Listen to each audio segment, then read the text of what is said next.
Welcome to another episode of Got Time with Christopher John, your scholar and gentleman in a hoodie. Gary, Indiana had this transition period of this nationalist phase of the civil rights movement. At that time, Leroy Jones had not changed his name to Amiri Baraka, but they had come to Gary to talk about how the civil rights movement was going to change to this different phase, and they started talking about those type of issues, this nationalism, this issue of understanding black joy, this issue of understanding the black arts movement, and then someone would start talking about the emergence of black studies because some of that stuff was emerging at that same time. So that kind of got me fascinated with all of that stuff. So I'm curious to get your perspective of what's been going on when we talk about black studies in higher education and what's been some of the pushback, and just to get your perspective. Well, I think black studies has always been in this precarious position of is it a program? Is it a department? What is it? Is it black studies? Is it Pan-African studies? Is it what's the name? I mean, and there's a reason for those name changes. It was another conversation. That it's always been in this position of how do you fund those type of interdisciplinary programs, and I think it fits in that area. The current climate has to do with funding in higher education in particular, and specifically funding and understanding non-dominant societies' history and experience across the nation.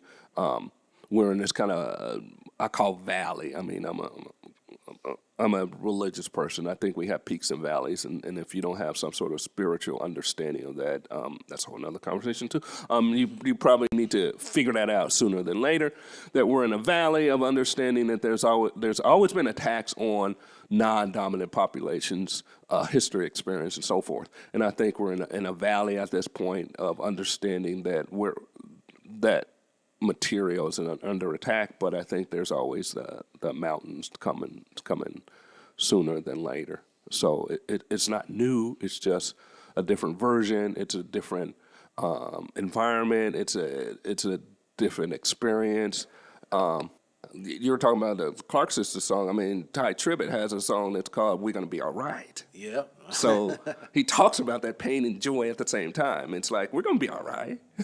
Yeah. But you can't skip through this other stuff. I mean, the attack on black studies, it's not new. I mean, there's always been this fascination, and Brian Stevenson talks about this in some of his recent interviews, talks about what happened in this country after it was created as these false narratives of understanding this what we're supposed to be as opposed to reality. It's like after the Civil War, this kind of backlash, and people are talking about how it wasn't about enslavement, and you had this short period of time of the Reconstruction period of 12 years from 1865 to 1877, and then this false narrative of how African-American politicians were not qualified, and so we've always had these false narratives, and so the way of dealing with the false narrative is talking about black studies or black history,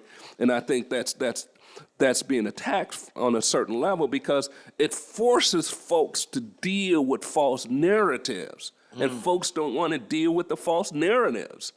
They can say, oh, the Civil Rights Movement accomplished this the Civil Rights Act of 1964, the Voting Rights Act of 1965, and we're done with the Civil Rights Movement. Well, no, because there's acts and there's reality, dudes. And so my job is not to flex on you about my knowledge. My job is to help you reach your destiny that was there before you were even born. How do I help you reach your destiny? That's what I do. Because it's not about me. It's never been about me. And I'm not trying to even tell you what I know. Just because I have the 3 letters of PhD in front of my name doesn't mean I know everything. I know a little bit about this area, of this history, of this black studies that I focused on. 90% of this other stuff, I will tell you, I have no idea. I'm not a scientist. I'm not, I mean, I can do simple math. That's not my field. But my job is to help you reach your destiny. to pour into you, and know very clearly, as the scripture says very clearly, you have the power of life and death in your tongue. So I would rather speak life into you. So everything I do is for a positive. Because if you speak negative into people, they take that stuff into their spirit. So I'd rather speak positive in life. Black Studies has never been confined to a classroom, a syllabus, or a semester. It was born out of a movement, out of demand, out of resistance, out of a refusal to be forgotten. It came from students who stood up and said, our stories matter. Our histories are not footnotes. Our lives are not electives. This field is a living, breathing discipline carved out of struggle. It carries the voices of those who refused to be silent, who challenged institutions, who built something where nothing was offered. And because of that, Black Studies has always been more than academic. It is memory. It is truth-telling. It is survival.